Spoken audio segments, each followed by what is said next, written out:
So it's pretty much free roam. I want to say it's a little more structured, kind of like God of War, where it's open world, but it's got limitations and stuff. So as you can see, I cannot fall off this cliff.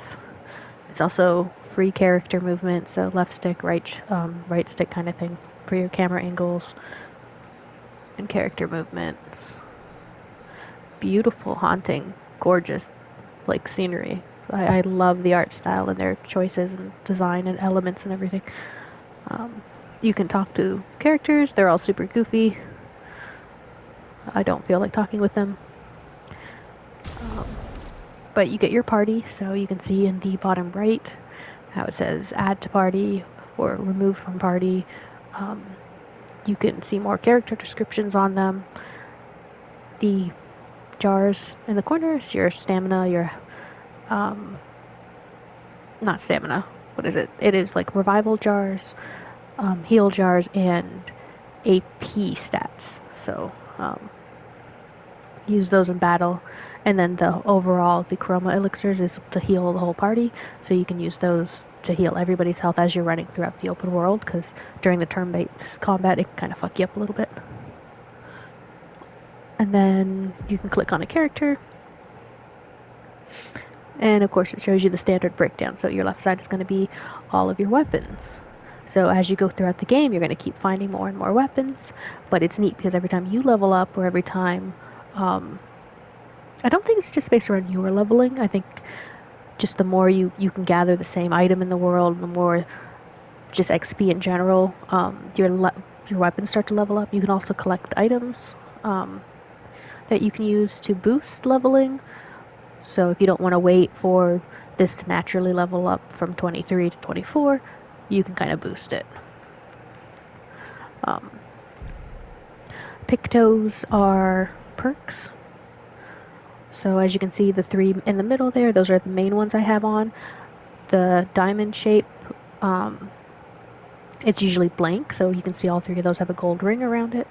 Those gold rings is kind of like you're leveling up these abilities. I can't even call them abilities. What did I call them? Perks. So you can level up your perks, and then once you have those all leveled up, because you can see some of these are blank, like these top two are blank, they don't have the gold around it. Um, so I can equip it, and then it gets leveled up. So once it's leveled up, you go over to the right side. It's called Luminous. So if you open the Luminous, these are permanent perks that you can attach rather than just having them equipped. So you can have them equipped, which gives you all that extra stuff. So it also gives you the like high health or the high defense or the high speed or critical hit, whatever, blah blah blah. Um, but then each of them, so if I go back to this in the middle section, is easier to see. That gives me 103 speed, it gives me 15% percent critical hit, but it also gives me a description underneath it. So 30% increase to damage until a hit is received. That's pretty cool. So basically, your Luminous, which is this page, is that bottom section. So 30% increase to damage until hit is received. So I don't get that extra like speed boost or whatever unless I have that actual perk attached, but I do get the bottom description, which is cool. So the Luminas you collect throughout the world. You can buy them from shopkeepers, things like that. And obviously it takes, 5, 1, 40, whatever the blue highlighted number is to attach them. The right side, you can see what my level is. You can see how much experience. It shows you my total number of health and attack and defense because it all builds up from what's attached as well as the perks I can use. So all characters are going to be very similar to that. So his attack is super strong. I think he's my beefiest attack, where she is my beefiest health. I like her. She's more magic. Um, hey, stop. What else? You can adjust wardrobes and things, which is kind of neat. So you gather all these as you go. So you can kind of change them up a little bit. I like the goofy kind of hairstyles. Those are always funny.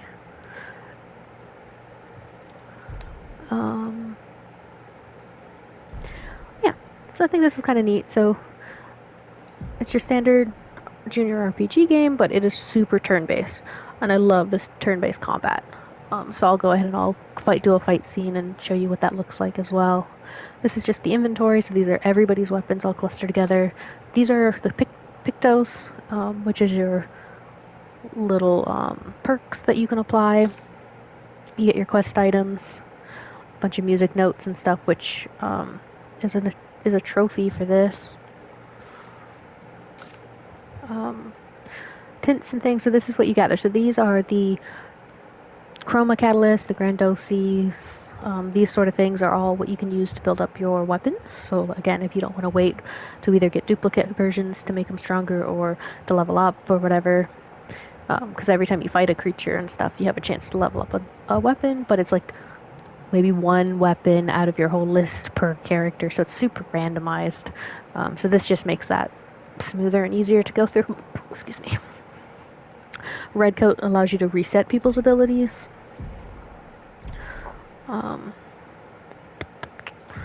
What else? Oh, the skills in the bottom here, so or not the bottom, but the middle section, are obviously your skills.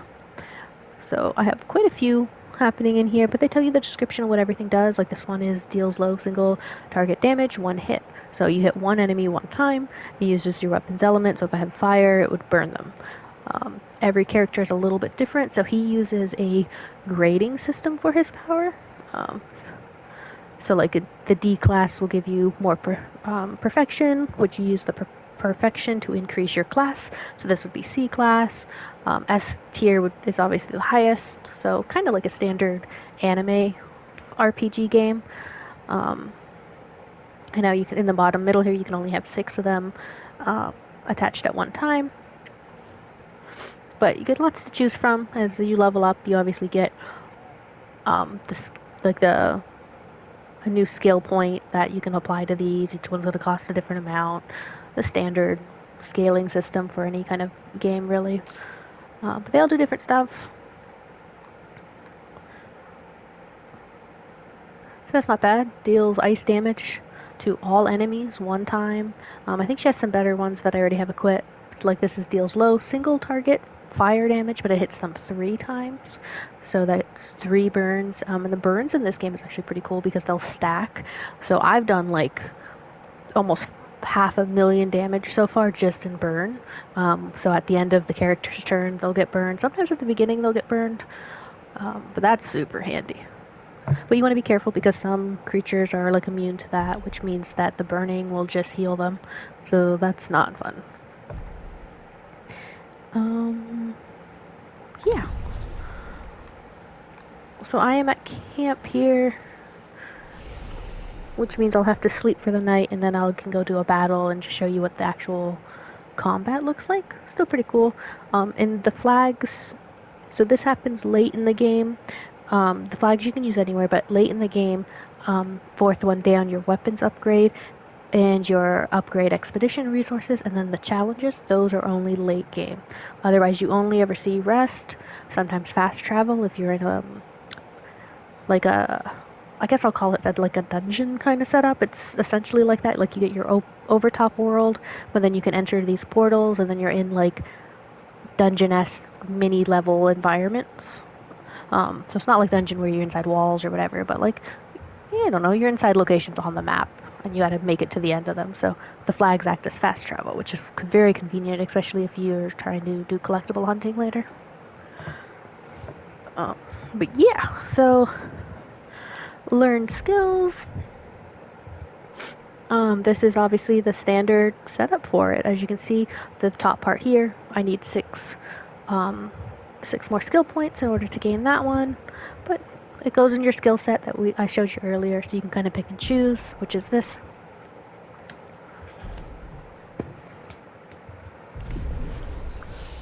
Your weapons upgrade, this is where you would use all those resplendent chromas. Chromas in this game is, I'm assuming, a type of like paint. Since it's based in like a portrait, apparently it comes from the creatures and the people when they die, so you can use that, but everything in this is paint, so which is pretty cool. I think that's a spoiler, I'm sorry. Maybe I can crop this out. But basically you want to gather that in order to upgrade your weapons, and there's obviously different levels, so the higher your weapon goes, because it's like, oh, you can only use this one to level up 1 to 9, and then use this other type to level up, 10 to 16, and blah blah blah. It's like a weird setup. Expedition resources, so these are the colored jars at the bottom here. So for healing and your revive, I still am missing one of each of those, but I still have a lot. I think it's like 6 per that I can use. The middle one I think is 7. Now the color of Luma at the top here. So those are the Lumas that you find in order to do the Pictos, which is the perks. It really helps boost everything, which I don't have any to add. And I know these numbers seem like a lot. It is not. You end up needing so much of this stuff. So always, always, always buy it if the traders have it. So buy this first before you do any extra silly little things. Because honestly, you're not going to need every weapon in the game. There's no trophy for it. Some of the weapons are stupid.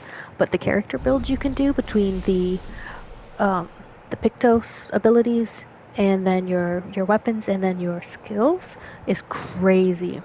Plus all like your leveling and stuff.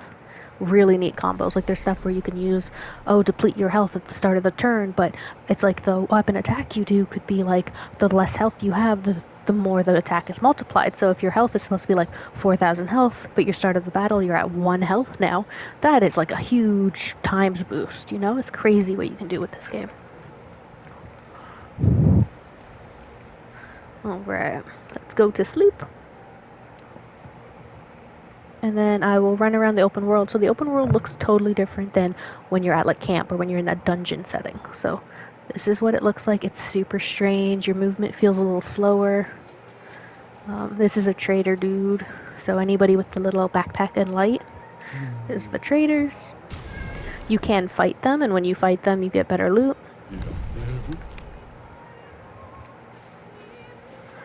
But it looks super strange. Eventually, that big giant creature that was at camp with us, he gets special abilities. And you can use him to traverse everything, which I think is the reason the world looks different, because he is so much bigger. So we're gonna just fly up out of here. Flying is my favorite part of this whole game. I think it is so cool. I don't know what that is. But we are gonna go inside it. Where am I? Was I not just at those ruins? Oh, there's my marker. It was hiding. Alright, so this is the map, a little spoiler. Before I go up there, we're going to dive right down into the blue. I thought the blue was special worlds. It is not. It's just bonus color of Lumina. So I got 5 of those. Usually it comes in stacks of 5. Sometimes if you level up, you get a bonus extra one assigned to the character automatically. But when you find them out in the wild or by enemies, it's usually by 5s. Okay, I can maneuver this. Let's see what this place is. So luckily when you run into one of these glowing orb portals, it does allow you the choice to go in or not. So it does give you hit square button option, so it's not like you just accidentally are running into them, because some of them are very high levels, and they do give you the warning. So far this looks pretty cool. As you can see, it's limited, so it'll look like you can run over there, but it doesn't. So I guess similar to God of War, or maybe not God of War, yeah, God of War works, or like the Star Wars Fallen Order game was also kind of similar. Interesting. But it's beautiful. Everything is very floaty and broken pretty much anywhere you go. This one's a little more so broken. These look like neat paintings. So let's find out what the fuck are we doing. Oh. Oh no. Only one warrior, one path? Let's do it. I haven't really played too much with her. I don't remember what her combos are, but she's beefy. She's got the highest health and the second highest attack. I do like him, which is the dude looking at it. I like some of his combos. So you know what? Let's fuck with this. So your dodge is the easiest to do. It gives you the biggest window set. Oh shit. But you can also parry, which is good, and if you parry, you get the combos. So you can kind of reverse counter things. This is pretty much what the attack window looks like. So aim is pretty straightforward. You can shoot at him. This guy's kind of neat because if you can aim properly, he has got a little creepy eyeball on his back, which is fun to hit. Gives you an extra boost to damage. Now, there's a couple of other things in here later in the game. I want to say it's like Act 3 or end of Act 2. You get what's called the gradient attack. So that's your R2 trigger. It's special. You build them up with this gradient meter that's at the bottom right corner next to the character. Now, the bottom right corner where you see, excuse me, versus head, the red is obviously his health. That's how much health he has. You know, 50-65 out of 50-65. It's going to go down, the left one goes lower. Right below that, the blue stuff, so that's your AP. So that is what you want to make sure you build towards. So right now I have a lot of those Pictos equipped to allow me to gain AP just from parrying attacks, dodging attacks, counters, everything you can think of basically gives me a boost in my AP, meaning every time I do those things I'm going to build them back up. Otherwise, the only real way to gather those is when you do a simple attack. So your base attack is just your X button. So you can see in my attack wheel next to him, X is the bottom one, it's just standard attack. So because my weapon has an element, it shows you that, hey, I have a fire element. Above that is square is your skill set. So these are the skills that I showed you before that we can equip. The yellow means that it is gonna hit with better critical hit chances, so it's gonna do higher damage. But you also want to be careful because even if it says higher damage, maybe this stupid creature is immune to like light damage, since this one at the top does low light damage to all enemies for one hit. He could be immune to light, meaning I could be healing him with that, and since it'd be really high, it would be bad for me. But it just shows you everything that you can do. Usually the soft grayed out version means I don't have enough for it, which is pretty neat. Obviously items is your item, so these were the jars I was talking about earlier. So the green, silver, and blue jars, or red jars, sorry. Just shows you what to do. I have abilities stacked in, so if I heal a teammate, he also gets healed, that sort of thing. As well as I have some Pictos attached where if a character dies, not only does everybody get some of the APs, but they also get, what else? Oh, there's like damage done to enemies, there's all kinds of bonus perks and health given and stuff like that. And then same thing when they're revived, they also get all the ability points and then all the extra damage to enemies and everything else. So it's really neat what you can stack things on. So even if you die, you're doing damage and you're giving boosts and stuff. It's pretty cool. So let's fuck this guy up with this gradient. So it's all button mash. Well, not mash, but you want to time it. So he is totally stunned, which is cool. I have an ability attached, meaning I can double attack. That didn't show it because he was too weak. But basically, instead of attacking once, I can attack twice. But yeah, I like this game. I think it's super fun.